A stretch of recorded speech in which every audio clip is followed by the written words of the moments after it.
Ok. Menopausia. ¿Qué es la menopausia? Esto ya deben saber ustedes o no. La menopausia nada más es el último sangrado menstrual y se dice que tiene que pasar más de un año para hacer el diagnóstico. O sea, hay que esperar que la última menstruación de la mujer sea más de 12 meses para decir esa mujer ha llegado a la menopausia. ¿Ya? Entonces, ¿por qué se produce esto? Por la declinación de la función ovárica. Los ovarios no solamente dejan de producir óvulos, ¿sí? Sino también dejan de producir estrógenos. ¿Qué edad promedio? 48.6 años. En Latinoamérica, un estudio que hicimos ya hace varios años, que tienen ahí desde el link, que dice 45.3. Hicimos este estudio ya hace unos años. En Bolivia hicimos en 3 ciudades, bueno, básicamente en 2 ciudades, en Cochabamba y en Santa Cruz. Y si mal no recuerdo, en Cochabamba nos dio 45.3, pero esto es a nivel latinoamericano, 48.6. En los países anglosajones se decía 48 más menos 3, desde los 48 hasta los 51, y se llama menopausia tardía cuando es más de los 51. Ok, luego vamos a hablar las otras definiciones de los otros términos.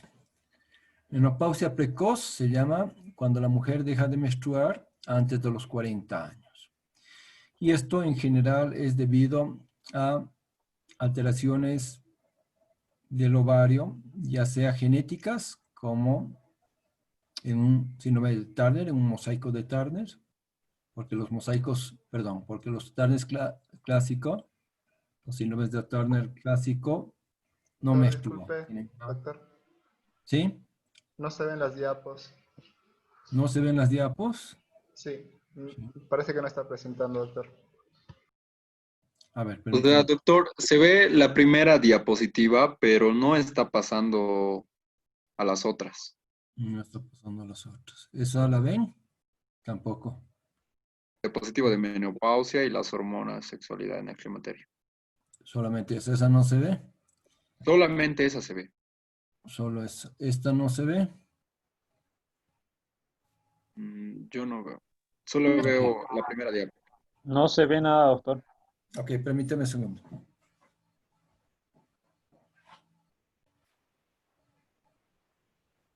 Ok.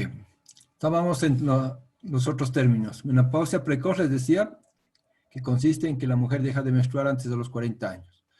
Y esto les decía que era básicamente por factores genéticos, como el síndrome de Turner, una insuficiencia ovárica prematura, genética, porque ustedes saben que el síndrome de Turner, el clásico, la mujer tiene solamente 45X0, solamente tiene una X, ¿ya? Pero en los clásicos la mujer no menstrua nunca. En los mosaicos esta mujer hace una insuficiencia ovárica prematura. Y la otra gran causa es una oforitis autoinmune, o sea, una inflamación ovárica autoinmune. Entonces estas mujeres llegan con menopausia precoz. Básicamente esas dos causas vamos a mencionarlas, es solamente algo general. Menopausia temprana, cuando la mujer sí deja de menstruar después de los 43 años. Acá está mal, no es entre los 40 y 44, pudiéramos decir, sí, cuando deja de menstruar menos de los 43 años, pero más allá de los 40. Entonces, menopausia precoz, menos de 40 años, y menopausia prematura, perdón, menopausia precoz o prematura es lo mismo, menopausia temprana, sí, antes de los 44 años, hasta los 43. Ok. Menopausia inducida se refiere a cuando se extirpa los ovarios en forma quirúrgica, con o sin histerectomía. ¿Sí? Ablación de la función ovárica por quimioterapia o radiación. Puede ser quirúrgica, quimioterapia o radiación en caso de que una mujer, digamos, haya tenido un cáncer, por decirles, de los ovarios o del útero. A eso se llama menopausia inducida, tanto quirúrgica por quimioterapia o radiación. Y menopausia tardía después de los 55 años está acá, pero básicamente es después de los 53.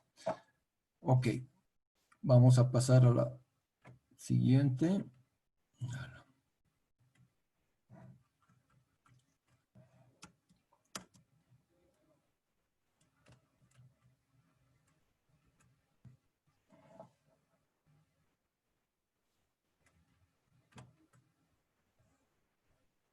No me hace caso esto. Climaterio. ¿Están escuchando? Sí, doctor. Sí, doctor. Sí, doctor. ¿Qué es el climaterio? No es una fecha como la menopausia. La menopausia quiere decir, digamos, una mujer les dice, he dejado de menstruar hace un año, por decirles, el 6 de agosto del año pasado. Esa ha sido la fecha de su menopausia. Es difícil que la mujer recuerde cuando hacemos una historia clínica exactamente la fecha de última menstruación o a veces la fecha de su primera menstruación, de la menarca. Pero siempre estamos sujetos al método de recordatorio. Entonces tratamos de indagar siempre cuándo ha dejado de menstruar la mujer, ¿no? Mientras el climaterio no es una fecha puntual. Es un periodo corto o largo durante el cual el organismo femenino se debe adaptar gradualmente a los cambios que se suceden por causa de la declinación de la función ovárica. Y acá está marcada la transición, ¿sí?, del estado reproductor al no reproductor. O sea, también hablamos de transición hacia la menopausia. Este es el climaterio, ¿ya? Puede ser un poco más corto, un poco más largo. Y el climaterio también significa, ¿ya?, que puede estar dentro de la perimenopausia. ¿Qué es la perimenopausia? Es el periodo antes de la menopausia, ¿ya? También no sabemos exactamente cuánto, pero generalmente son unos meses, donde hay irregularidades menstruales. La perimenopausia básicamente son las irregularidades menstruales. Estas irregularidades menstruales o esta perimenopausia puede cursar con síntomas de climaterio o sin síntomas, ¿no? La denominación de todos estos estados, ya sea menopausia, perimenopausia, síndrome climatérico, son el hipoestrogenismo, o sea, la hipofunción ovárica. La hipofunción ovárica hace que la mujer ya no produzca estrógenos, por lo menos no en las cantidades que producía cuando ovulaba, o sea, cantidades con picos altos, ¿no? Entonces la mujer poco a poco llega al hipoestrogenismo. Y lógicamente, esta deficiencia de estrógenos va a trasundar en síntomas y signos de la menopausia o de la perimenopausia o de la posmenopausia. Todo eso se llama síndrome climatérico. Ok, entonces, ¿qué componentes están en este estado menopáusico? Factor somático. La mujer empieza a descalcificarse. Y ahorita vamos a ver lo de la osteoporosis. También empieza a subir el colesterol, sobre todo el colesterol malo, y baja el colesterol bueno, entonces va a empezar a tener arteriosclerosis a nivel de todos los vasos, principalmente a nivel del corazón, ¿no? Entonces, las mujeres tienen poco infarto agudo en el miocardio antes de la menopausia. Generalmente la mujer hace infarto del corazón después que han transcurrido 10, 15 años de su última menstruación. ¿Por qué? Porque hasta entonces los estrógenos previenen que se forme la aterosclerosis. Dislipidemia. Las mujeres empiezan a subirles el colesterol, que les decía, sobre todo el malo, ¿sí? Y también los triglicéridos. ¿Por qué? Porque además de que ya no tiene estrógenos, empieza a engordar principalmente a nivel central, a nivel de la vasija. Tiene cefaleas, ¿sí?, por la falta de estrógenos. Puede tener vértigos, mareos, dispareunia, que es el dolor, el coito doloroso, o la falta de lubricación debido a los pocos estrógenos a nivel de la vagina.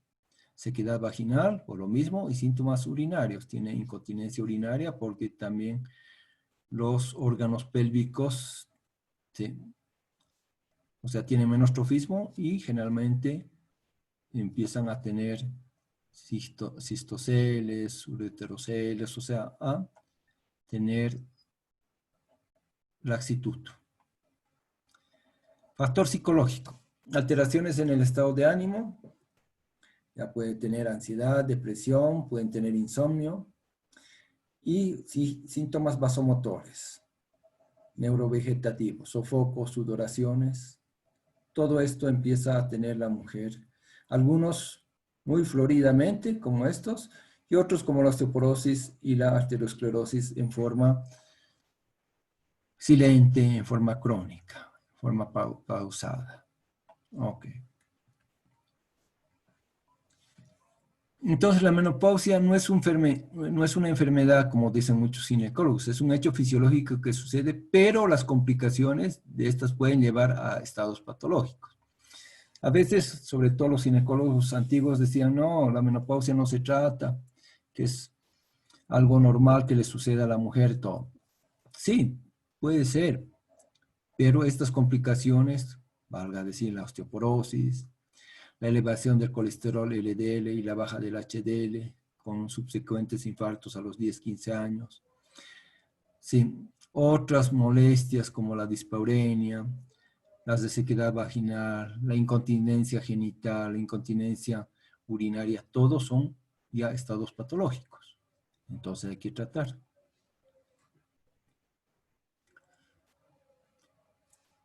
Bueno, ¿por qué sobre todo se trata? Porque la expectativa de vida pues ha aumentado muchísimo, ¿no? Y en esto de la osteoporosis vamos a ver cuánto era la expectativa de vida hace un tiempo y cuánto es incluso en nuestro país.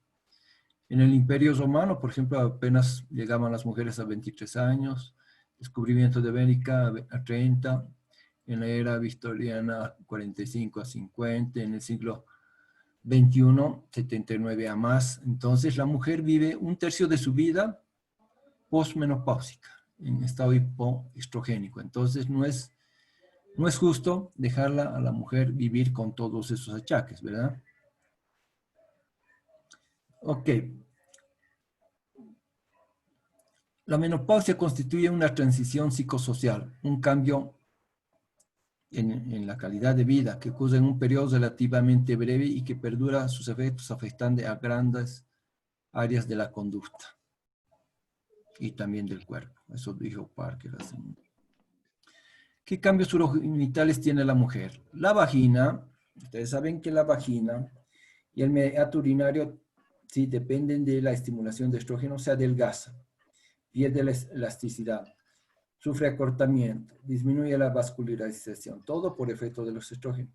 Disminuye la lubricación y la respuesta a la sexualidad, y también esta vagina se alcaliniza. Al alcalinizarse tiene más infecciones vaginales, no solamente urinarias, ¿no?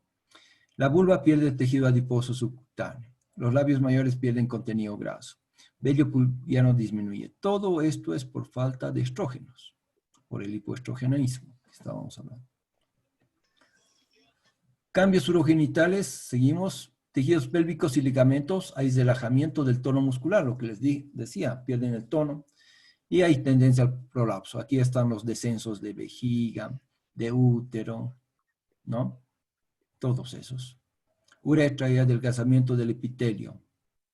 Baja la presión uretral, alteración del soporte del cuello. Entonces, lógicamente, tienen incontinencia urinaria, que aquí lo vamos a ver. Vejiga. El colágeno se incrementa, aumenta la actividad parasimpática, disminuye el epitelio vesical, decrece la actividad simpática con aumento de las micciones, por ejemplo, ¿no? O sea, todo esto lógicamente tiene que repercutir en la paciente. Entonces, ¿qué pasa? Síntomas urogenitales, tiene prurito, escozor, porque es una vagina y un meato urinario seco, que no está lubricado. Ustedes saben que el mejor lubricante son los estrógenos. Los estrógenos no solamente a este nivel, sino a nivel de la piel, de las mucosas, del cabello, hace que estimula las fibras de colágeno. Colágeno tenemos como 6 tipos de colágeno. Y el mejor estimulador de la colágena a todo nivel son los estrógenos. Entonces yo, cuando me vienen mujeres en esta edad o en la perimenopausia. Y me dicen, doctor, ¿puedo tomar esta colágena? Todo. Y les digo, la colágena que vas a conseguir en el medio no se absorbe, o se absorbe muy poco, porque la colágena, ustedes, si bien se acuerdan, o si alguna vez han escuchado, la colágena es una proteína. Y las proteínas son muy lábiles al frío, al calor, al ácido del estómago, al ácido clorhídrico, a todo esto. Para mí la colágena, el único que se absorbe es en el shampoo para los cabellos y en la crema para la piel. Lo demás, y una crema vaginal. Lo demás, que hay como 100 marcas de colágeno hidrolizados por vía oral, para mí no se absorben, son más que todo mercadotecnia y nada más. Entonces, el mejor estimulante de la colágena a todo nivel son los estrógenos. Por eso la mujer, cuando llega a la menopausia, su piel está seca, hay resequedad de la vagina, hay dispareunia, se empieza a descalcificar de los huesos, le pasa todo y empieza a perder cabello, también todo porque ya no tiene estrógenos. Entonces, si se le puede dar a esa mujer estrógenos, hay que darle y va a mejorar su cabello, su piel, sus huesos, sus mucosas, todo. Entonces, al tener estas vagina, almato urinario secos, lógicamente la paciente tiene prurito, escozor o picazón que le llaman, dispareunia que les decía, incontinencia urinaria de esfuerzo, de urgencia también se llama, disuria, polaquiuria, ¿sí? O sea, orinan en la noche, orinan muchas veces en el día y tienen dolor o ardor al orinar. Eso es por la falta de estrógeno. Lógicamente, con eso tienen más infecciones urinarias, porque un tejido seco condiciona infección a cualquier nivel.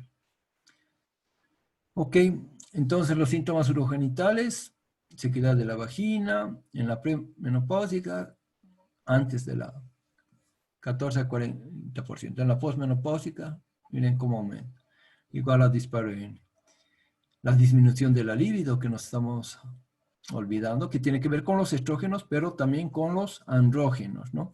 Lógicamente, esos ovarios que han dejado de producir estrógenos, todavía un tiempo producen algo de andrógenos, ¿sí? Y eso es importante para la libido. Pero después ya no producen ni estrógenos ni andrógenos, entonces ya no hay libido o libido, como quieran llamarlo. Ok. Hay alteraciones en el deseo, trastornos de la excitación, defectos orgásmicos, todo eso pueden tener. Bueno, según acá, en las ordenadas tenemos el porcentaje y en las abscisas la edad. Miren cómo ya la actividad sexual empieza a disminuir a medida que se llega a la menopausia y lógicamente si no se da hormonas a las mujeres. Miren, a los 60, 64 años apenas un 50%, ¿no? Ok. Otras gráficas del deseo, de la excitación, ¿sí? Esto del doctor Blumen, Juan Enrique Blumen de Chile, también que hace muchos, hicimos el estudio de Redlin con él, pero hace muchas publicaciones en menopausia, sobre todo es un buen investigador del climaterio y de la menopausia, ¿no? Y causas de inactividad sexual, muchas, desde la falta de pareja puede ser, a medida que pasan los años aumenta más. Relación personal, impotencia de la pareja, también hay que considerar lo que vamos a hablar un poquito del climaterio masculino. La pareja puede estar enferma, mala salud de la mujer, pero sobre todo la falla del deseo, de la libido, falta de excitación, dispareunia y falla de orgasmo. Todo, sobre todo, cuando avanza la edad, para no detenernos mucho. ¿Y qué condiciona esto? Síntomas psicológicos, disminución del rendimiento. Por ejemplo, si la mujer todavía trabaja, disminuye su rendimiento. Y si no trabaja, pues en la casa disminuye también. Astenia, nerviosismo, depresión, insomnio. Esto es clásico de síndrome de climaterio. Y disminución de la libido o libido, lo que estábamos hablando. En la posmadurez hay un descenso general de la actividad y goce sexual en ambos sexos. Esto es con la edad, aunque existe considerable variabilidad individual dependiendo de las circunstancias también.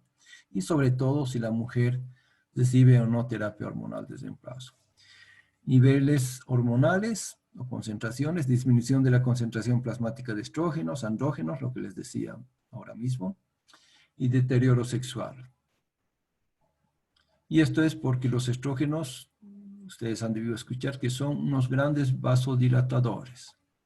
El estradiol tiene que ver mucho con el óxido nítrico. Entonces, si no hay flujo sanguíneo genital, lógicamente, esa vagina va a estar seca, adelgazada, todo, y va a tener más bien dolor, ¿no? Cuando el estradiol baja a menos de 35 picogramos, se asocia a menor, sí, actividad sexual, ¿no? Un estudio de hace algunas décadas ya de Stanford, de la Universidad de Stanford. Correlación entre la caída de la testosterona y disminución del deseo sexual. Por eso, en la terapia hormonal desde embarazo, si la mujer no tiene mucho deseo, que mejora con los estrógenos, también se puede agregar un poco de testosterona. Lamentablemente en nuestro medio, hace unos 10 años ya no viene la testosterona, que venía en cremita. Hay por vía intramuscular, pero son muchas dosis y son algo caras, ¿no? Pero se puede hacer traer de países limítrofes, Chile, Perú, por ejemplo. Ok. Entonces, el estereotipo de la menopausia lógicamente varía según las culturas. Hay algunas mujeres que viven en el campo. Por ejemplo, se hizo un estudio con la doctora Martin hace unos 20 años en la población maya en México y casi no tenían síntomas, ¿no? Lógicamente depende de dónde vives. Varía dentro de una misma sociedad según la clase social también, la educación también. Ok. Y muchos, lo que les decía antes, los ginecólogos del siglo pasado y algunos todavía de este siglo no quieren dar hormonas, no le tienen mucho miedo a las hormonas, piensan que todas las hormonas producen cáncer y todo esto. O sea, siempre se tiene miedo a lo desconocido cuando uno no sabe, en este caso de las hormonas, ¿no?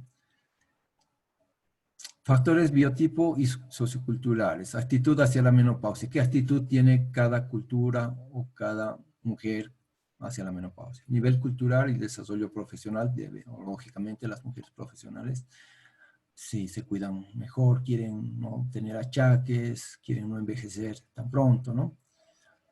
La jubilación, tener pareja, eso tiene que ver también, ahorita vamos a hablar un poco más.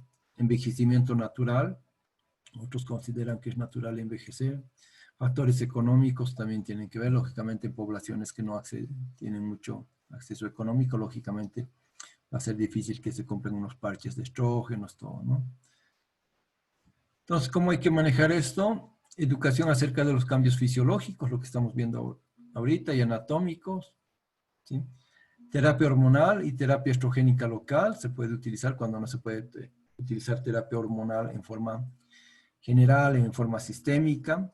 La dihidroepiandrosterona, ustedes saben que la dihidroepiandrosterona es una hormona, un andrógeno débil que secretan las suprarrenales, y ahí también, desde ya unos 30 años que se da por vía oral, viene de 5 miligramos. Nuestro medio viene más de contrabando, casi no se consigue. Testosterona, que les decía que hay en parches, hay en cremas, y finalmente podemos tener en inyectables también. En otras partes hay hasta oral, ¿no? Psicoterapia de apoyo, terapia sexual, para eso existen los sexólogos o sexólogas. Actividad coital es importante, y el ejercicio físico es una cosa muy importante, sobre todo en esta edad de la de la menopausia y de la posmenopausia. Ok, ¿qué podemos hacer cuando una mujer tiene 30 años? No hay que esperar hasta la menopausia, ¿verdad? ¿Sí me están escuchando? Sí, doctor. Sí, doctor. Yo pienso que estoy hablando solo. Ok, veo sus nombres ahí, pero no les veo a ustedes. Ok, entonces no hay que esperar, les decía, a que la mujer llegue a la menopausia. Y hay que cuidarla a la mujer, ya sea nuestras pacientes, ya sea a nuestras mamás o a nuestras hermanas, a nuestras tías, decirles que hay que empezarse a cuidar más o menos desde los 30 años, tal vez un poquito más, 35, 40 años. La mujer se tiene que preparar para llegar a una menopausia y a no tener los achaques. Eso como se logra con el ejercicio, fundamental, porque la mujer, entre otras cosas, empieza a engordar después de la claudicación de los estrógenos de la barriga, pierde las caderas y se vuelve más gorda de la barriga. Y esa es en general, es una obesidad mala. Tanto por esto del colesterol, producen más colesterol malo, una grasa visceral y menos un colesterol bueno, pero también por la estética, ¿no? Ok. Dejar de fumar, importantísimo en todos los pacientes, no solamente en la menopausia, en los diabéticos, hipertensos, en todo. Comer saludablemente, comer sano, escoger los alimentos. Dietas ricas en calcio, esto ya hay que estar suplementando, ¿no? Ustedes bien saben, y ahorita vamos a ver la osteoporosis, que el pico de masa ósea se alcanza más o menos en promedio a los 20 años. Vamos a ver cuántos tipos de hueso hay ahorita. Mantener el colesterol en concentraciones bajas, ¿sí? Sobre todo el colesterol y el colesterol LDL. Y lógicamente subir el colesterol HDL, eso con el ejercicio y comiendo mucho pescado, por ejemplo. Ser consciente de las hormonas en nuestra vida, o sea, saber. Cuando hablamos de hormonas, muchas de las mujeres, y no solamente de las mujeres, piensan que solamente es estrógenos y progesterona. Hay como 1000 tipos de hormonas. Hormonas tiroideas, insulina, o sea, prolactina, hay entre las más conocidas. Entonces, los estrógenos no son las únicas hormonas, pero lógicamente de esto tiene que saber más la mujer. Ok, la longevidad, hay mucha gente, muchas razas que viven muchos años, pero ¿de qué sirve vivir muchos años si no vas a tener buena calidad de vida? La terapia hormonal de reemplazo, o TRH, que antes se llama, ahora se llama terapia hormonal sustitutiva, o básicamente terapia hormonal de la posmenopausia, hace que la mujer recupere sus condiciones de bien vivir. Esto de bien vivir no me gusta mucho a mí porque es un término de los masistas. Yo siempre digo, hay que vivir mejor, no hay que vivir bien. Y la mantenga dentro de la vida. O sea, quiere decir que la mujer siga viviendo joven como hasta antes de la menopausia, sin achaques, siga envejecer mucho, ¿no? Porque igualmente todos envejecemos. ¿Cómo se logra eso? Comiendo saludable, haciendo ejercicio. Y si le podemos brindar hormonitas más que son fisiológicas, todo, una maravilla, ¿no? Siempre que no haya contraindicaciones, que ahorita vamos a ver. Los médicos podemos intervenir eficazmente para que nuestras pacientes vivan su declinación de hormonas bien, con trastornos mínimos y con sexualidad satisfactoria, ¿no? Y no solamente los médicos, ustedes como estudiantes ya tienen que estar aconsejando a sus familiares, por lo menos a la mamá, a las tías, a las primas que ya están llegando acá, ¿no? Decimos, y esto lo saqué de algunas revistas, la salud de la mujer no se refiere únicamente a una mujer. Estamos hablando de la salud de nuestras familias y de la salud de todo el país. Creo que esa última parte yo la aumenté, pero es así. Entonces, cuando vemos la salud, hay que ver la salud de todas las mujeres. Las mujeres, ustedes saben que han sido, bueno, que son nuestras mamás, todo. Y lógicamente hay que lograrles que vivan sin achaques, que vivan bien o mejor sin tener achaques, que sigan con la piel tersa, la lubricación en las mucosas, en todas las mucosas me estoy refiriendo, y que no se descalcifiquen de los huesos, ¿no? Ok, creo que esa es la terapia hormonal es una de las intervenciones de mayor repercusión global para mejorar la calidad y expectativa de vida. O sea, no sirve vivir mucho tiempo si no vas a vivir con buena calidad de vida, ¿no? Entonces, es así. Eso creo que es todo. Ahora vamos a hablar un poco de la osteoporosis en la posmenopausia. Permítame un segundo para cambiar de pendrive. Y vamos a hablar un poco ahí de las hormonas que son importantes.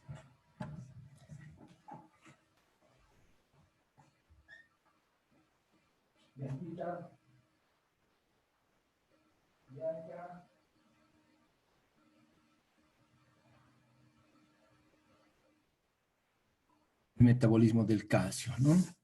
Vamos a recordar un poquito el metabolismo del calcio.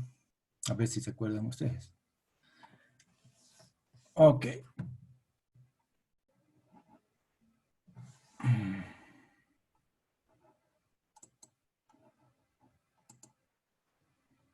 Histología del hueso. Ok. Tienen que saber que la matriz ósea tiene componente inorgánico y orgánico. El 65%, ¿sí?, de la parte inorgánica está compuesto de calcio, de fosfato de calcio.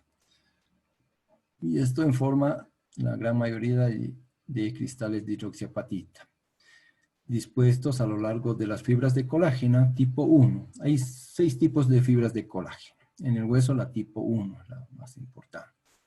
¿Ya? Entonces esta es una proteína, lo que les decía hace rato, ¿no?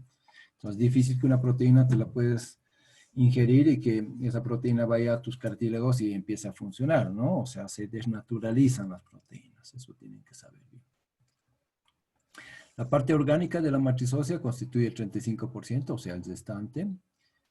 Y está formado casi exclusivamente por colágeno tipo 1. Entonces tenemos la parte inorgánica, que es el fosfato cálcico, y la orgánica, que básicamente es la proteína, y en este caso la colágena, en un 80-90%. También tenemos otras proteínas, generalmente glucoproteínas, ¿ya? La osteocalcina es una proteína muy importante en la formación de hueso. La osteopontina también y la cialoproteína. Cuando hablamos, por ejemplo, de cualquier proteína, tienen que ver que las proteínas en la última parte de su estructura, en las ramas, tienen algunas glucoproteínas, ¿sí? Y entre esas están, ¿sí?, sobre todo la cialoproteína, entre otras, y algunas otras más. La cialoproteína porque tiene ácido ciálico, se llama así. De acá solamente quiero que más o menos memoricen la osteocalcina, que es una proteína muy importante en la calcificación del hueso. Esto en la matriz ósea. Y lógicamente la vitamina D. La mal llamada vitamina D, pues, que se llama clásicamente así, pero en realidad es una hormona esteroidea, la vitamina D, ¿no? Que es muy importante para la calcificación y ahorita vamos a hablar junto con la PTH que son importantísimas. Ok, células del hueso. Aparte de la osteocalcina, tenemos osteoprogenitoras, que nos van a dar los osteoblastos, osteoclastos y osteocitos. Estas células osteoprogenitoras aparecen en la matriz celular interna del periósteo, recubriendo los canales haversianos y el endosteo. Estas son las osteoprogenitoras, ahorita vamos a ver. Derivan de la línea del mesénquima embrionario y conservan su capacidad para dividirse por mitosis, por eso se llaman células osteoprogenitoras.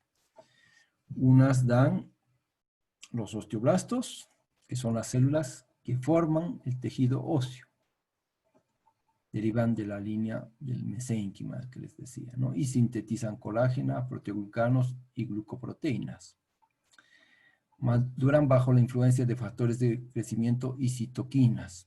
Ahorita vamos a ver cuál. ¿Cómo no?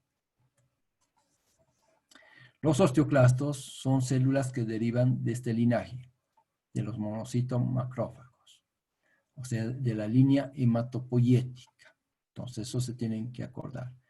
Los osteoclastos, las células que destruyen hueso, de las células hematopoyéticas. Y los osteoblastos de la línea del mesénquima. Y eso tienen que saber. Regulación de la calcemia. Entonces la calcemia, o sea el calcio, las concentraciones de calcio en sangre, están reguladas por una hormona fundamental, que es la PTH, la paratormona, pero también tiene que ver la vitamina D, que vamos a hablar ahorita. ¿Cómo viene el calcio? El 99% del calcio se encuentra en los huesos. Y menos del 1% está en el plasma o en el líquido extracelular. ¿Cuándo se pierde calcio? Durante el embarazo, si es que la mujer, ¿sí?, no toma aportes de calcio. Aportes me refiero a la alimentación, si no toma mucha leche, si no toma mucho yogur, si no come mucho queso, si no come patos, ¿ya? Sobre todo la leche es importante, la alimentación. Lógicamente podemos dar sustitución durante el embarazo a través de sales de calcio también, ¿no? Pero esto es lo más importante. Entonces, cuando una mujer se va a embarazar, hay que planificar todo, incluso la alimentación. Y lógicamente el calcio se pierde por la orina y las heces. Y hay algunas sustancias o algunos productos o algunos alimentos que tiran más calcio, ya sea por la orina, hipercalciuria se llama, o por las heces. Fuentes de calcio, lo que les decía ahorita, y esto es cultura general nomás, ¿no? Quesos en general, ya sea queso, quesillos, o de quesón, que es la cuajada, si quieren llamar, o quesos maduros también. Lo que pasa es que los quesos maduros tienen también colesterol. Leche, ¿sí? Leche entera, mucho mejor. Lógicamente la leche entera también tiene algo de colesterol, habrá que hacerla hervir 2 veces y quitarle la nata. Yogur, mejor si es natural, ¿ya? Yogur, mejor los yogures de leche de vaca que los yogures de soya o soja, ¿no?, que tienen menos calcio. Y pescados, las sardinas, por ejemplo, que no son tan caras en nuestro medio, enlatados, tienen mucho, mucho calcio, ¿ya? Las necesidades varían de acuerdo a la edad, ¿no? Pero más o menos entre 900 miligramos a 1000 miligramos, ¿no? Pero depende de la edad. Ahorita vamos a ver cuántos son los aportes, por ejemplo, en la posmenopausia que estábamos hablando. ¿Cómo se distribuye el calcio en el plasma? Esto sí tienen que saber, porque esto les va a tocar cuando estén en 5º año, internado, en la residencia, ¿no? Este es todo el calcio en el plasma. Acuérdense que casi el 50%, 47%, está ionizado, ¿sí? Es el calcio que no está unido a proteínas, es el calcio activo, calcio iónico también se llama. Entonces podemos pedir directamente el calcio iónico nosotros, o algunas veces todavía pedimos el calcio total.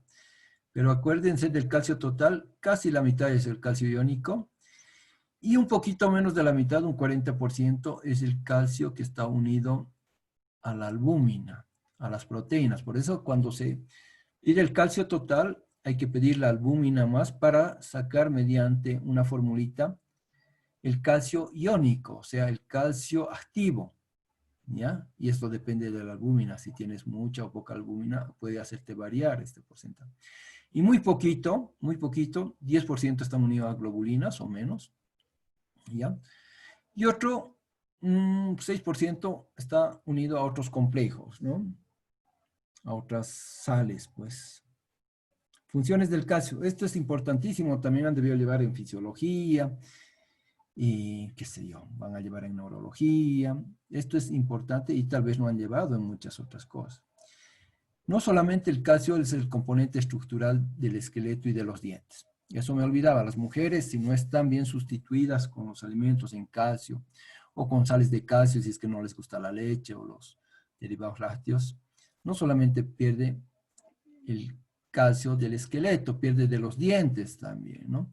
¿Por qué? Porque ese bebé en formación, ese embrión y ese fetito necesita calcio. ¿Y de dónde va a sacar? De la mamá, ¿ya?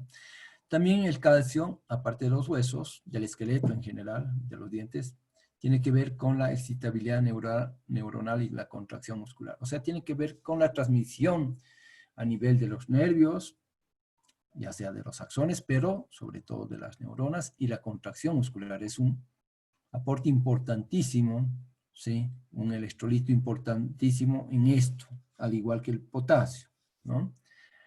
Son importantes, es un importante componente de las membranas celulares. Si ustedes ven las proteínas G, las otras carbondulinas, muchas tienen calcio entre sus componentes, sobre todo para las fosforilaciones, para los procesos bioquímicos, ya sea en la membrana o en el citoplasma. Tiene que ver con la adhesión y comunicación entre células, la proliferación celular, la actividad enzimática, los ATPs, GMPs, todo esto tiene que ver con, ¿sí? Y ni qué decir de la fosfatasa alcalina. Si les pregunto ahorita, me dirán, la fosfatasa alcalina, doctor, ¿sí? Es una proteína, sí, es una proteína, es una enzima, que me dirán que se ve en la descalcificación. No, la fosfatasa alcalina es una enzima de la formación ósea, igual que la osteocalcina. Nada más que medimos, ¿sí?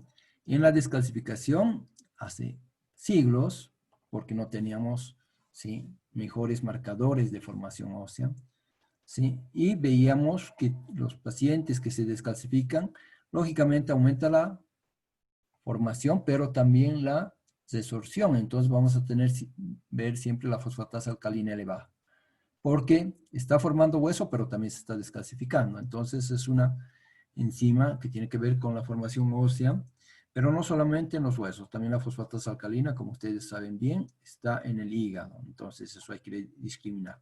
Tiene que ver en la coagulación de la sangre. Ustedes han debido ver muchos de los factores de coagulación, tienen que ver con el calcio. Es más, se llaman calcio dependientes algunos, ¿no? Liberación de hormonas, claro que sí, en la exocitosis, en las proteínas G, en muchas, ¿no? ¿Cómo se controla la calcemia? Lo que les decía, esta hormonita que es súper importante, la paratormona u hormona paratiroidea, se abrevia así, es muy importante en la regulación del calcio.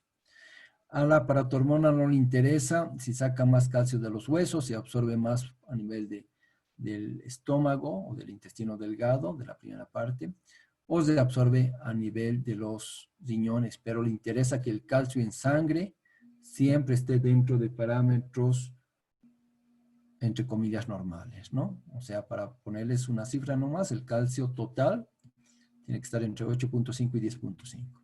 Lógicamente tiene que ver otra hormona que se llama calcitonina. Esta se produce, lógicamente, en las glándulas paratiroideas. Esta en las células, sí, de la tiroides, en las células parafoliculares. La vitamina D, lógicamente, esta tiene que ver con la, al igual que la paratormona, con la absorción de calcio a nivel del estómago y de la primera parte del intestino delgado. Tiene que ver también con la desorción, o de absorción, mejor diremos, del calcio a nivel de los riñones, ¿sí? Y esta, como ustedes bien saben, se metaboliza en 3 lugares, ¿sí? Es una hormona esteroidea. A través de la piel, el primer paso, la primera hidroxilación, por los rayos solares que recibimos. Entonces hay que, ¿sí?, exponerse una media horita en la mañana a los rayos solares, ¿no? Cada vez no se investiga, ya se investigó hace mucho tiempo la vitamina D, pero se ha visto que en Sudamérica, por ejemplo, en el cono sur, por ejemplo, Chile, Argentina, Uruguay, hay ya deficiencia de vitamina D. ¿Por qué? Porque cada vez tenemos más rascacielos. ¿Por qué? Porque también utilizamos más bloqueadores solares, cada vez más potentes, de factores más elevados, hasta 100, ¿sí? Entonces ya no hacemos ese primer paso de hidroxilación y de activación de la vitamina D, ¿no? Entonces ya se está midiendo, hay niveles de deficiencia y sobre todo porque en nuestros países todavía no hay, la vitamina D se consigue muy poco, ¿sí?, en forma natural. Básicamente tenemos en pescados y como en Bolivia no tenemos pescados de mar, por ejemplo, tenemos deficiencia.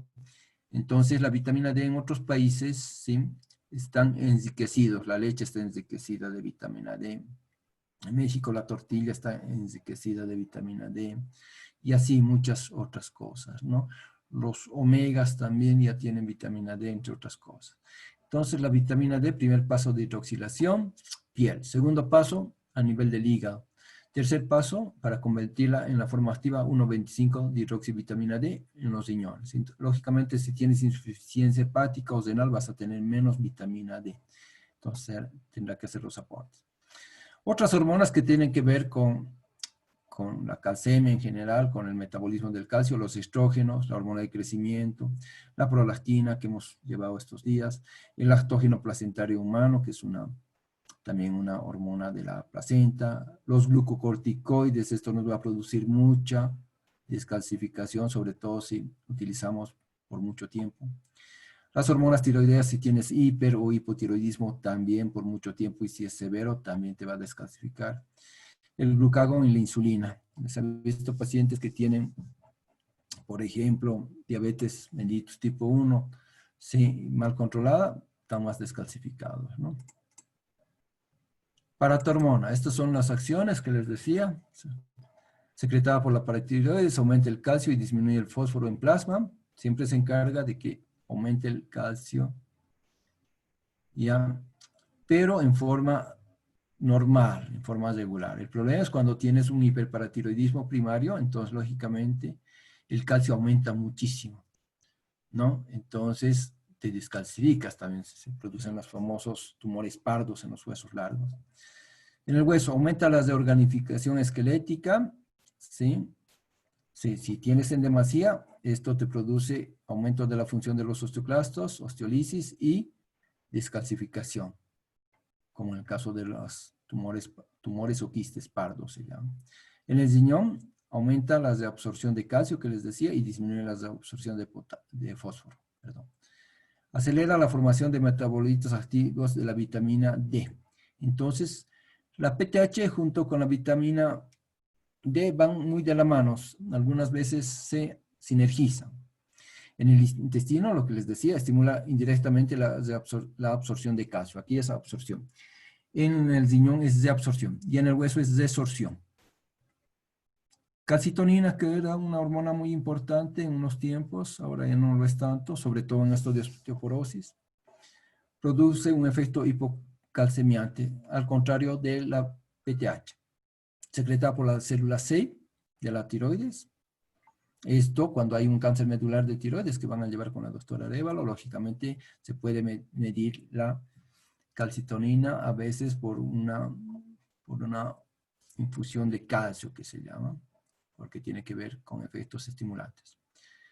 Ok, evita la hipercalcemia postprandial, disminuye el calcio y el fósforo en el plasma, en el hueso estimula el depósito de calcio, por eso en un tiempo se utilizaba la calcitonina de salmón para el tratamiento de la osteoporosis. El riñón promueve la excreción de calcio y fósforo, ¿sí? Al contrario de la PTH y de la vitamina D, ¿ya? En el intestino inhibe indirectamente la absorción de calcio. Es una hormona que nos sirve para regular también, que ha perdido un poquito de importancia, pero esos son sus efectos. La vitamina D, que como les decía, tiene efectos muy parecidos y a veces sinérgicos con la PTH. En piel se sintetiza como previtamina D3. En el hígado se transforma esta previtamina en 25-hidroxicolecalciferol. Y en el riñón se convierte en 1,25-dihidroxicolecalciferol, que es la vitamina D activa. Se puede dar en forma de esta, que no es la activa, o de esta, que es mejor. ¿Qué hace la vitamina D? La PTH también les decía que estimula esta conversión. Entonces casi hacen lo mismo. La calcitonina, al contrario, inhibe esta conversión en el riñón a la 1,25, ¿no? Entonces, asocian vitamina D con PTH, casi efectos muy parecidos, se potencian, y la calcitonina casi todo lo contrario. En resumen, solamente para darles un resumen de esto lo que hemos hablado del metabolismo del calcio, la PTH y la calcitonina ejercen un control de retroalimentación negativa dual, manteniendo las concentraciones de calcio en el líquido extracelular dentro de límites estrechos. Eso es importante, que esté más o menos en estos parámetros. En calcio iónico hay otros parámetros, dependiendo si hacen por uno u otro método, no los vamos a nombrar estos, o sea, no es necesario que se aprendan valores estrictos, pero sí en el calcio total 8.5 a 10.5 miligramos por decilitro. Los principales órganos blancos de estas dos hormonas son hueso y riñón, lo que permite redistribuir pero no incrementar las cantidades totales de calcio. Los efectos de esta se complementan con la vitamina D y sus metabolitos activos, que son los únicos que permiten incrementar a través de la absorción intestinal la cantidad total de calcio en el organismo. La vitamina D para la absorción generalmente. ¿Ya? Ok, remodelación ósea, hay 4 etapas hacia grandes rasgos, no es necesario que se sepan todos. Activación de los precursores de osteoclastos. Maduran los osteoclastos y se vuelven multinucleados. Desorción del hueso por osteoclastos. Originan una cavidad. Dura más o menos este tiempo. Inversión de la señal de desorción. Cuando hay inversión, hay formación de hueso nuevo que se llena las cavidades que deja la desorción. El proceso ocurre en la cortical y en el tejido trabecular. Ahí tenemos 2 tipos de hueso. El cortical, de los huesos largos, y el trabecular, más de los huesos blandos o planos, si quieren llamar. Más o menos dura. Es un ciclo, dura 6 meses. Siempre va a haber formación y desorción, van cíclicamente. Esto es un término no muy nuevo, ya de hace más de 10 años. El Zank ligando juega un papel importante en la osteoporosis y otras condiciones de pérdida y destrucción ósea. Ahorita vamos a nombrar a un tratamiento que se llama denosumab, que es un biológico. Acá en la posmenopausia, cómo se empieza a desclasificar la mujer, no solamente en la cortical, que es a este nivel, sino en la trabecular, que es a este nivel, ¿no? A nivel de las vértebras. Huesos largos tienen más cortical, huesos cortos o anchos tienen más trabecular. Hay otras patologías relacionadas con cáncer. Hay la PTH, por ejemplo, RP, se llama proteínas relacionada a la parotormona, ¿sí? Que tiene que ver con cánceres también. Hay otras erosiones en la artritis reumatoidea que son otro tipo de descalcificación. Ok, esto es sobre el Zank ligando. Como miren ustedes, el Zank, que es una proteína, y su ligando es su receptor, y la osteoprotegerina están involucradas en la regulación del remodelamiento óseo. ¿Ya? Y acá lo que les decía, este es un osteoblasto, ¿ya? Y este es un osteoclasto. Miren cómo todas estas hormonas, incluso factores de crecimiento, como el factor de necrosis tumoral alfa, la proteína RP, la proteína relacionada a la PTH, la interleucina 1, hablando de citocinas, interleucina 6, interleucina 11, prostaglandina E2, la misma PTH, los glucocorticoides, la vitamina D, todos tienen que ver con la maduración y la acción del osteoblasto. Este es, si quieren llamarle la célula buena, ¿ya? Esta es el osteoclasto. El osteoclasto deriva de la unidad formadora de colonias macrófago granulocito, habíamos dicho. ¿Ya? Se forma el osteoclasto prefusión, osteoclasto multinucleado, que es el maduro, y este es el activado con sus receptores. Aquí entra el Zank ligando. El Zank, que es una proteína, y su ligando, o sea, su receptor. ¿Ya? Entonces, estas 2 celulitas vamos a llevar en el transcurso de las próximas diapositivas. La osteoprotegerina es un inhibidor endógeno natural de Zank ligando.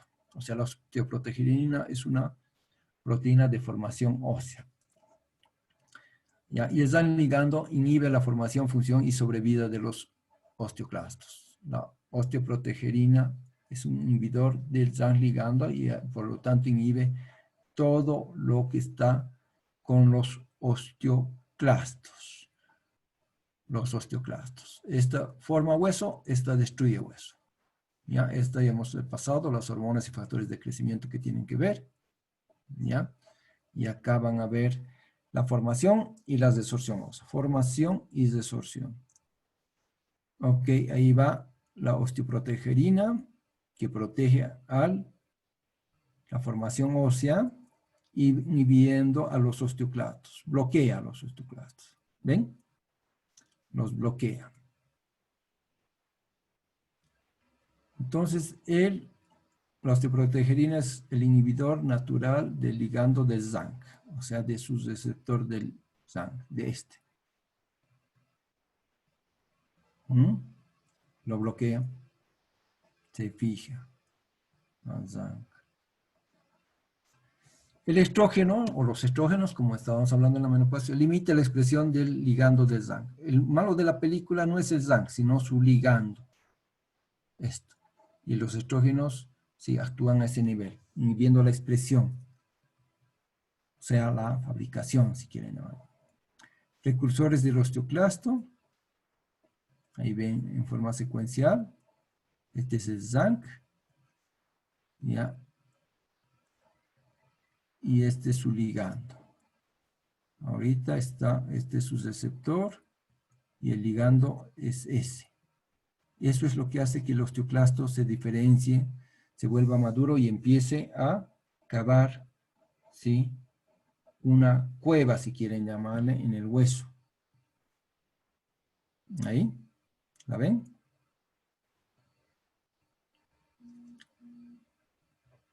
Y el osteoblasto va a rellenar esa caverna que ha hecho el osteoclasto. La formación y desorción ósea están en equilibrio en las mujeres premenopáusicas. O sea, hay formación y desorción, y eso es lo que tiene que haber. Pero cuando la mujer entra a la posmenopausia, deja de producir estrógenos, entonces la expresión del ligando ya no es bloqueada por los estrógenos. Entonces, ¿ya? El ZANC ligando sobrepasa la osteoprotegerina, que es la proteína de formación ósea también.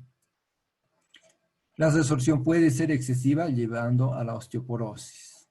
¿Ya? Esta es la unidad formadora de macrófago, granulocito. ¿Ya? Esta es el osteoclasto y aquí está el osteoblasto. Van a ver cómo esto empieza a destruir. Aquí tienen los mismos elementos que mencionamos hace rato.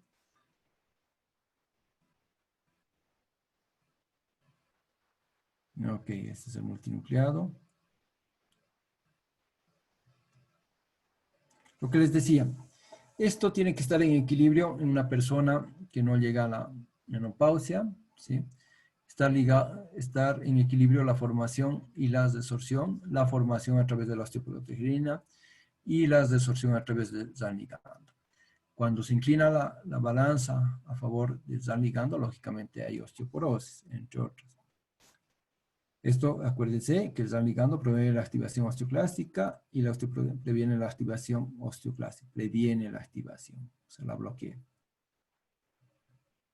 Ok, eso es lo que queremos tener, que esté en equilibrio. Por eso es crítico esta parte. Cuando se vuelca así, entonces hay más activación de la línea osteoclástica. Y cuando predomina la formación a través de los osteoblastos, la osteoprotegerina, lógicamente puede haber enfermedades como la enfermedad de Paget, mucha calcificación, incluso en tejidos extraóseos, ¿no? Ok, el ZANC es un mediador fundamental para la formación, función y supervivencia de los osteoclastos. ¿Qué hace todo esto? Es ligando ya su receptor. Proteína de señalización expresada por las células de revestimiento, ¿sí? O por las células osteoblastas. Se fija al ZANC. El ligando se fija al ZANC, y estimula la formación, función y supervivencia de los osteoclastas. Este es el ZANC.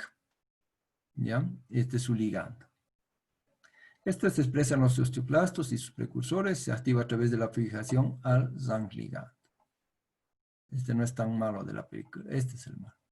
La osteoprotegerina es una proteína secretada por las células de revestimiento del osteoblasto, inhibidor natural del ZANC y bloquea la señalización del ligando del ZANC para equilibrar la demodelación ósea y sobre todo. Osteoporosis, ¿cuándo aparece? Cuando la desorción ósea excede la formación del hueso, ¿no? Cuando aumenta más la desorción, ahí aparece la osteoporosis.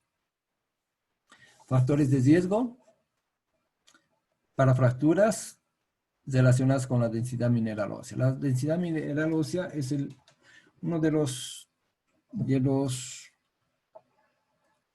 marcadores más importantes para ver si ese paciente tiene osteoporosis o no. Se mide por densitometría mineral. Sí, hay densitometrías tanto de hueso como de grasa también, pero en este caso nos nos vamos a limitar o vamos a hablar solamente de la densitometría ósea.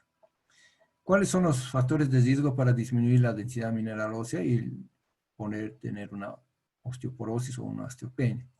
Elevado, más de 2 factores, o sea, más de 2 desviaciones estándar de la densidad mineral ósea. Edad, mayor a 70 años. Bajo peso corporal. ¿Sí? Lo único que sirve para tener una mejor masa ósea, entre comillas, y hasta una cierta edad, hasta los 35, es ser un poco gordito. Porque se hace tensión en los tendones, a nivel del hueso y del tendón, y se puede adquirir mayor masa ósea. Pero después no es bueno ser gordo también, pero tampoco muy delgado. Entonces, bajo peso corporal, por ejemplo, en las pacientes anoréxicas, pueden tener ya descalcificación, llegará hasta una osteopenia u osteoporosis. Inactividad física. Todo lo que hacen, los que hacen deportes, ¿sí? Sobre todo deportes, esto se ha visto en muchos estudios hace 30 años, béisbol, tenis, los que juegan, por ejemplo, son zurdos o derechos, tienen más masa ósea en el, ¿cómo se llama? En el brazo o que más ocupan, ¿no? O en el miembro que más ocupan. Los glucocorticoides son importantes para descalcificarse mucho. Los anticonvulsivantes también, porque neutralizan, quelan el calcio a nivel, ¿sí? A nivel un poco a nivel gástrico, pero también tiene que ver a nivel hepático, ¿ya? Hiperparatiroidismo primario, tener una hormona paratiroidea por unas glándulas hiperplásicas, o sea, tener un hiperparatiroidismo primario, ya sea por un tumor, un adenoma o por una hiperplasia, va a hacer que te descalcifiques y vas a generar no solamente osteoporosis, sino tumores pardos, todo eso. La anorexia nerviosa, generalmente por bajo peso, pero también porque estas anoréxicas dejan de menstruar y dejan de ovular, entonces va a fallar los estrógenos. Gastrectomía, por esto del metabolismo, la absorción de calcio por la vitamina D, pero también porque falta algunos otros, como el ácido fólico, el factor de intrínseco, entre otros. La anemia perniciosa también, además está relacionada con algunas enfermedades poliglandulares. Fractura osteoporótica previa. Si te has fracturado una vez, puede que tengas mayor riesgo de fracturarte otra vez más. La diabetes mellitus tipo 1, que les decía, no solamente por la insulina, porque son también niños en general delgaditos, ¿no? De riesgo moderado, riesgo 1 a 2, esto es mayor a 2, género femenino, por eso las mujeres tienen más osteoporosis. Tanto posmenopáusica, la tipo 1, como por la edad, la tipo 2. ¿Ya? Los hombres más tenemos solamente por la edad. Tabaquismo, el fumar es muy malo, es deleterio también porque tiene que ver con el metabolismo de los estrógenos y andrógenos, también a nivel hepático. ¿Ya?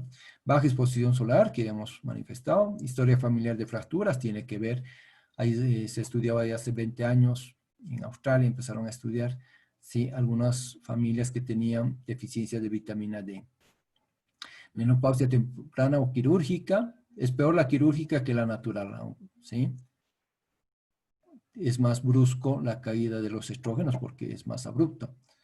Periodo de fertilidad corto, menarca tardía, ausencia de lactancia. La ausencia de lactancia también es importante.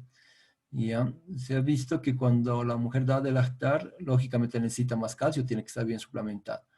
Es decir, una mujer que no se suplementa con calcio durante el embarazo y durante la lactancia va a tener riesgo moderado de tener osteoporosis, solamente por eso. Baja ingesta de calcio. Hiperparatiroidismo, habíamos dicho ya, en este caso tuviera que ser un hiperpara secundario, porque los riñones están fallando en una enfermedad renal crónica. Hipertiroidismo también el hipotiroidismo, pero tal vez riesgo leve, o sea, porque tanto el hiper como el hipo descalcifican, más el hipertiroidismo si no está bien controlado. La artritis reumatoidea también, uno porque es una enfermedad autoinmune y tiene que ver con las citocinas también, y otro por la deformidad y por la rigidez de las articulaciones. La diabetes mellitus tipo 2, pero menos que la tipo 1. Ok. Este es un hueso osteoporótico. Así se los pongo en la foto. Principal consecuencia, la fractura.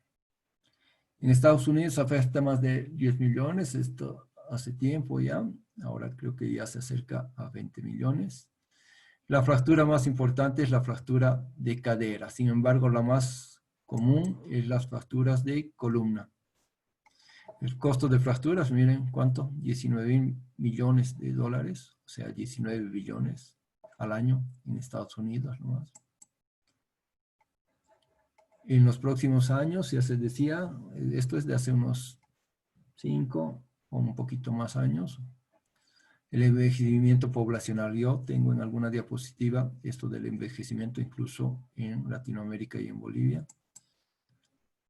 ¿Cómo tenemos que hacer el diagnóstico para la evaluación ósea? Densidad mineral ósea, hay que medir la densidad mineral ósea a través de un aparato que se llama densitómetro óseo, que actúa a nivel de rayos X. Se llama absorciometría de doble haz de rayos X también. Tiene que ser por absorciometría, o sea, por rayos X. No puede ser esas ecodensitometrías del talón. Tiene que ser columna y cadera, hueso blando y hueso duro.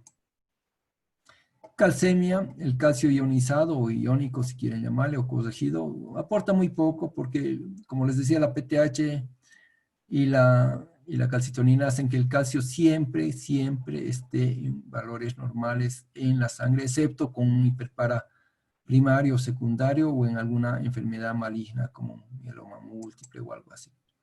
Fosfatemia se puede medir, pero no está. Orina de 24 horas sirve hasta 250 miligramos por día. En 24 horas es normal la eliminación. Más de 250 miligramos en 24 horas quiere decir que tienes hipercalciuria, estás tirando mucho calcio por la orina. Ahora se puede determinar la vitamina D. Ya en nuestro medio hace un año más o menos se está haciendo, ¿sí? Lógicamente en población de riesgo, ¿no? No a todos es cara o no más. Antes hasta hace un año, hace 2, 3 años teníamos que mandar a Buenos Aires y el reporte nos llegaba en 2 meses, 3 meses, a veces muy tarde. Determinación de paratormona solamente cuando sospechen que un paciente tiene enfermedad renal crónica, ¿sí? O en un paciente que tiene hiperparatiroidismo primario, ya sea por adenoma o hiperplasia. Rayos X solamente te da ya resultados muy tardíamente cuando hay verdadera osteoporosis. Es muy tardío. Entonces la primera es la densidad mineral ósea. ¿Cómo puedes evaluar?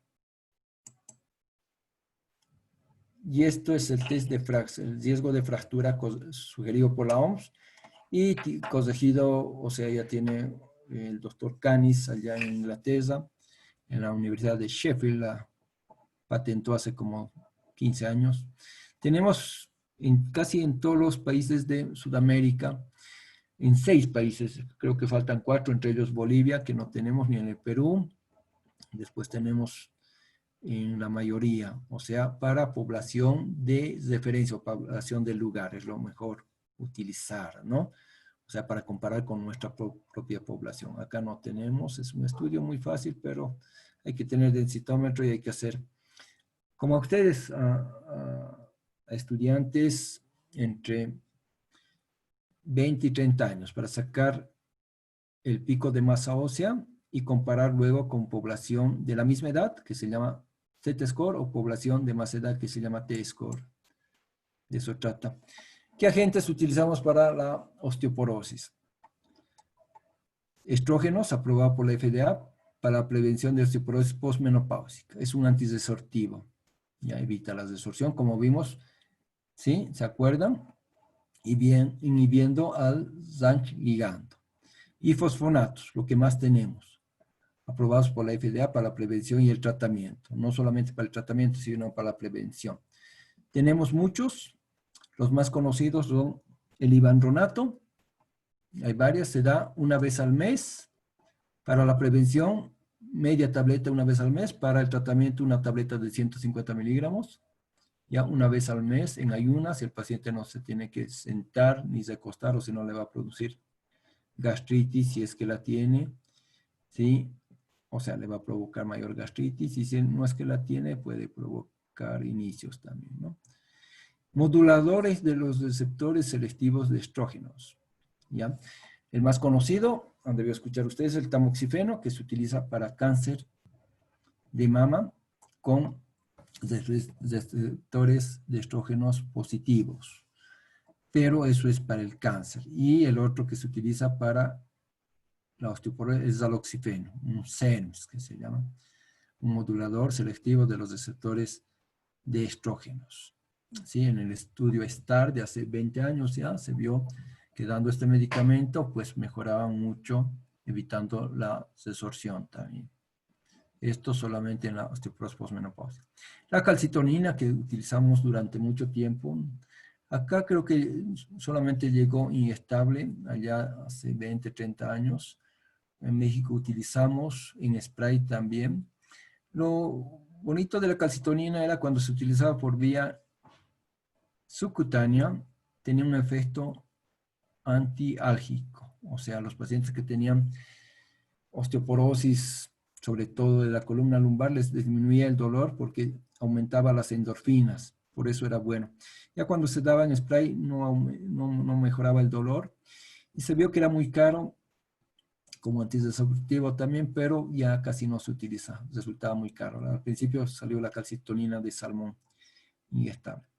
La PTH, aprobada por la FDA para el tratamiento de la osteoporosis, es el único así íntegro anabólico. Quiere decir que forma hueso, que actúa a nivel de los osteoblastos. Estos inhiben la desorción, actúan a nivel del osteoclasto. Unos directamente, como ahorita vamos a hablar del zinc, otros indirectamente como los estrógenos, bloqueando al zinc ligando, ¿sí? Este es anabólico. Y ustedes se preguntarán y dirán, ¿cómo, doctor, la PTH, si nos han mostrado en los anteriores, ¿sí?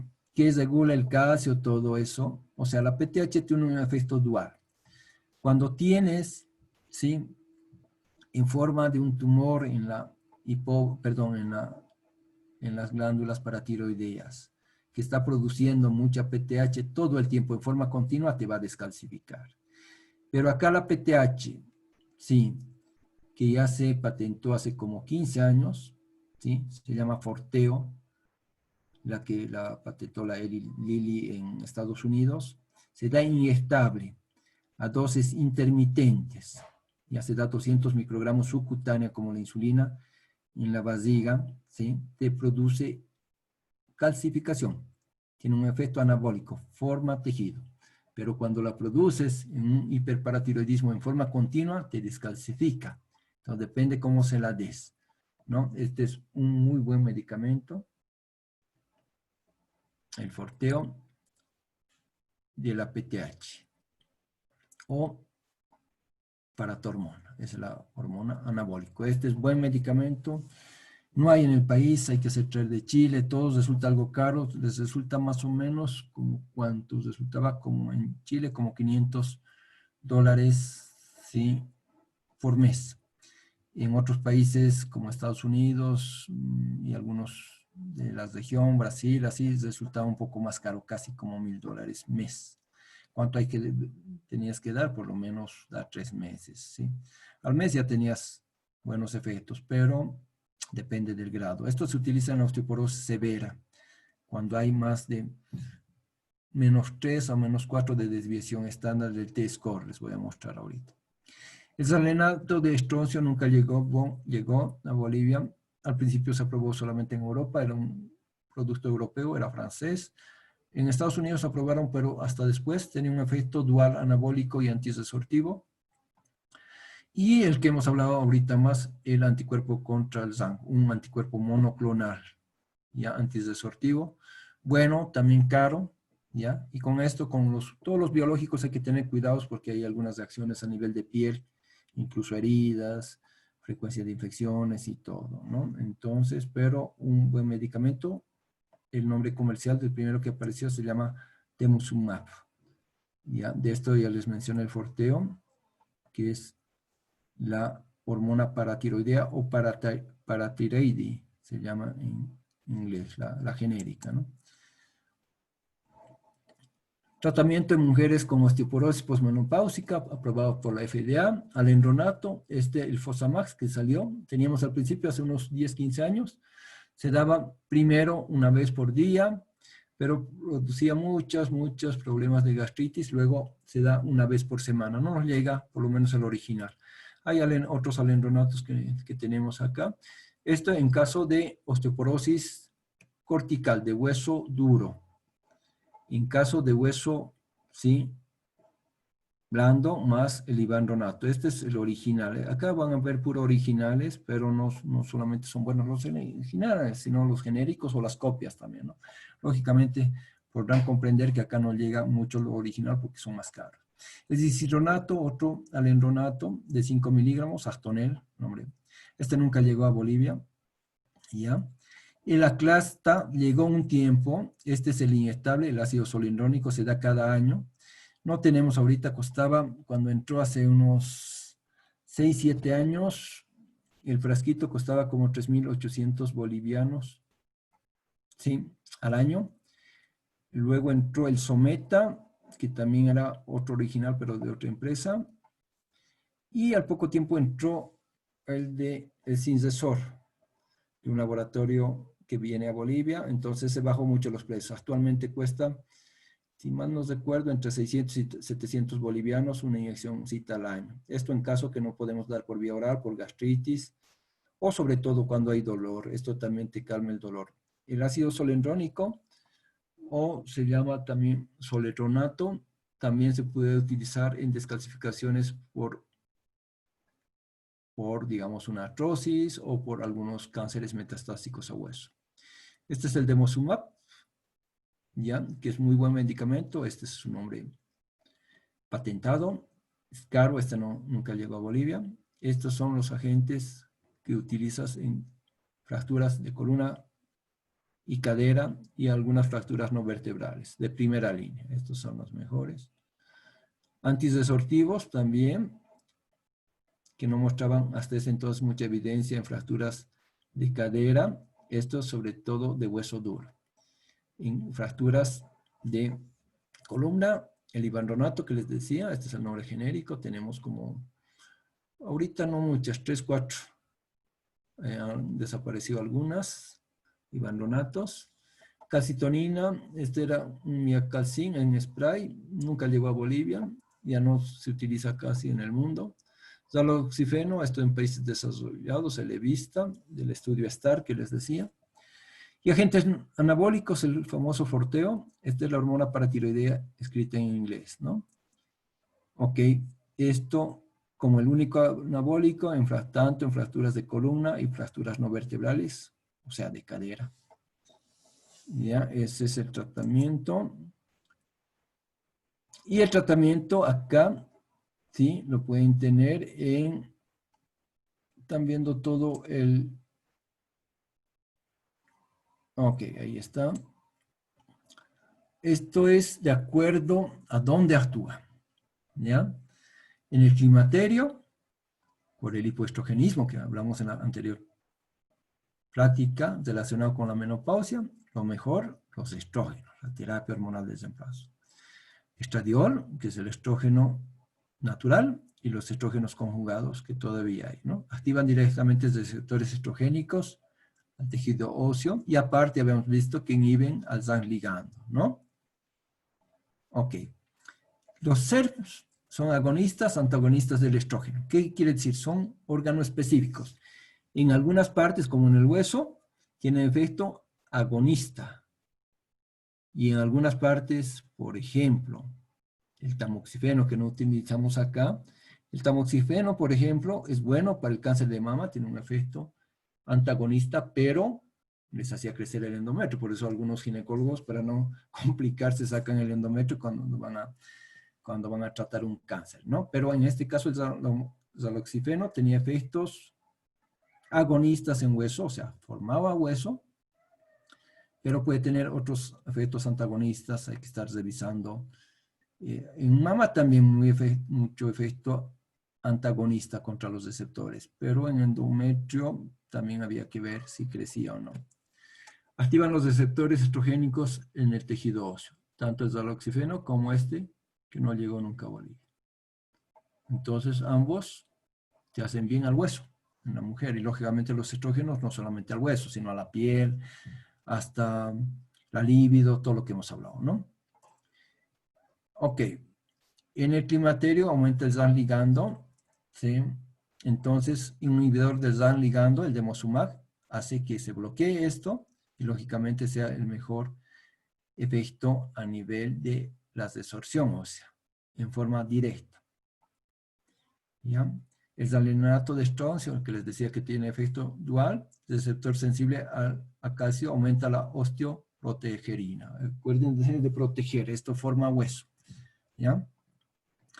Y el otro efecto, ¿sí? A través del SAN ligando, también un efecto no entendido todavía del todo.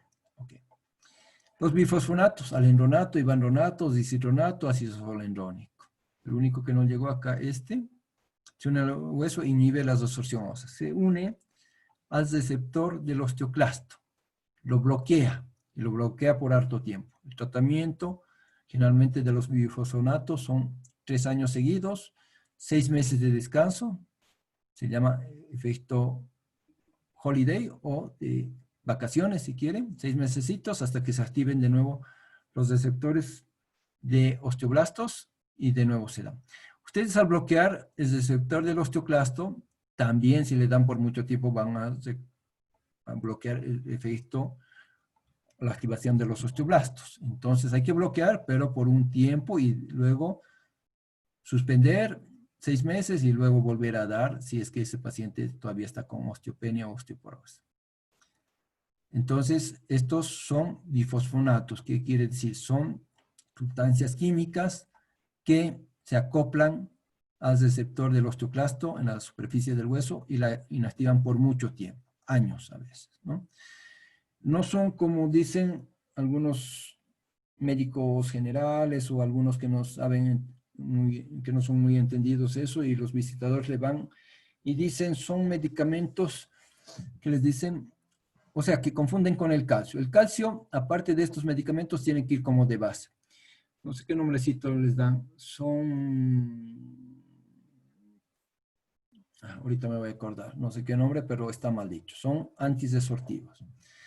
La hormona paratiroidea, esta es su forma, su fracción activa, 1,34 de la hormona paratiroidea humana.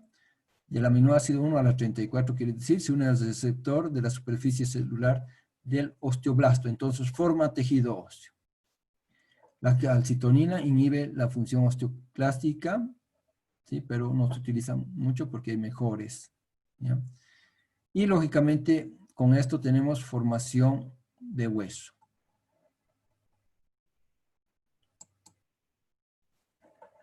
Así funcionan los bifosfonatos, ¿ya?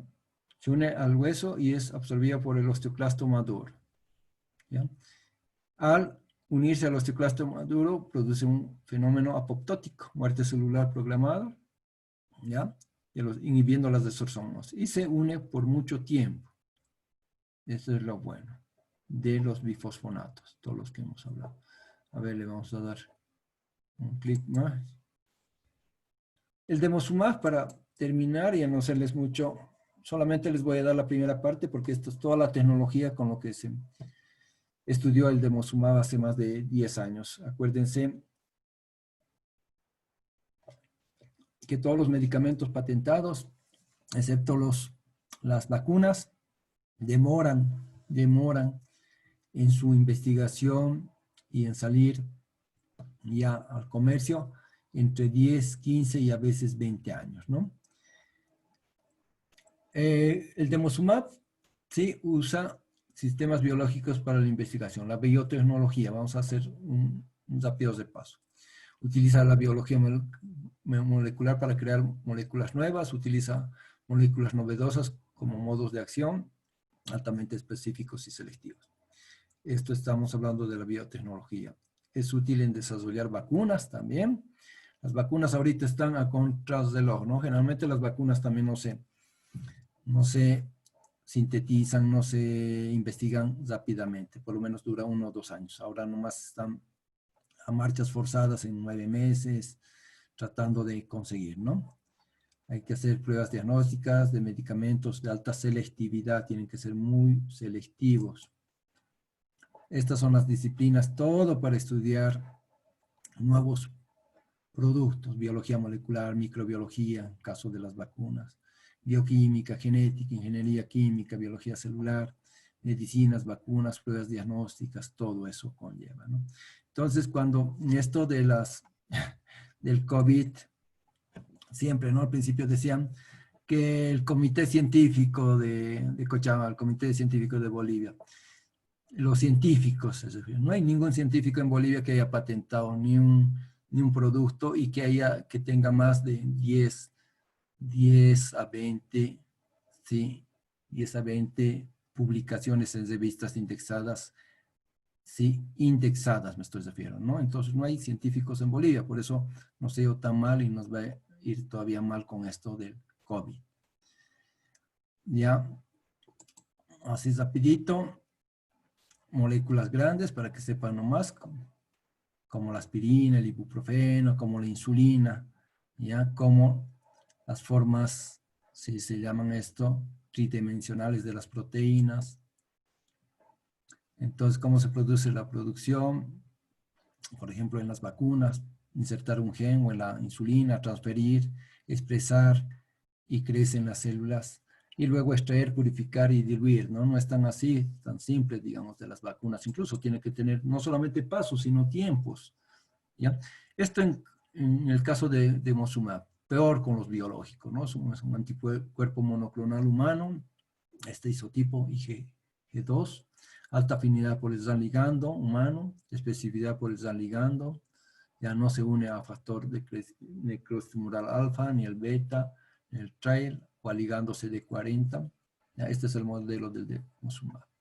Solo para ponerles un ejemplo, como, ¿ya? Y así es como se obtuvo, así, poco a poco. Por ejemplo, el otro día les hablaba yo de la proteína muy importante de la quispeptin, ¿sí? Para ver cómo se lograba la pubertad, que durante mucho tiempo se veía muchas hipótesis y nada, ¿no? Y entonces se investigó a partir de su receptor, ¿ya? Del GDP54, por ejemplo. En este caso, en el caso tradicional, primero se investiga la proteína y luego el receptor. Primero se investigó el RANK y luego el ligando. Ya, solo creo que es eso todo. Ahí si quieren. O sea, todas estas cosas son procesos de investigación. Entonces, esto es lo que nos falta en Bolivia, investigación. Acá hay otros estudios de eficacia y seguridad, pero que no les voy a nombrar. Pero esto es lo que hay que hacer, investigación. Mientras tanto, pues hay que empezar a leer lo que otros investigan, los del norte, Estados Unidos, Canadá, Europa, estos, ¿no? Y tener los conocimientos en esto y tratar enfermedades. Ahorita no podemos investigar. Para investigar necesitas grupos críticos de científicos, grupos que estén en contacto con otros países, en competencia con otros científicos, y necesitas dinero, mucho dinero, y necesitas lugares donde se hace ciencia, como son las universidades, ustedes han debido escuchar de Harvard, Oxford, Cambridge, Stanford, lo que ustedes quieran, ¿no? Y mucho dinero, y que ese dinero sirva para la investigación, y la investigación tiene que ir al lado de otra cosa que se llama ética en investigación, si no, no se puede hacer más nada. Creo que hasta ahí les voy a nombrar, y mañana vamos a terminar con hipogonadismo en el varón, lo que se llama también climaterio masculino. ¿Alguna pregunta hasta acá? Bueno, y hoy nos hemos llevado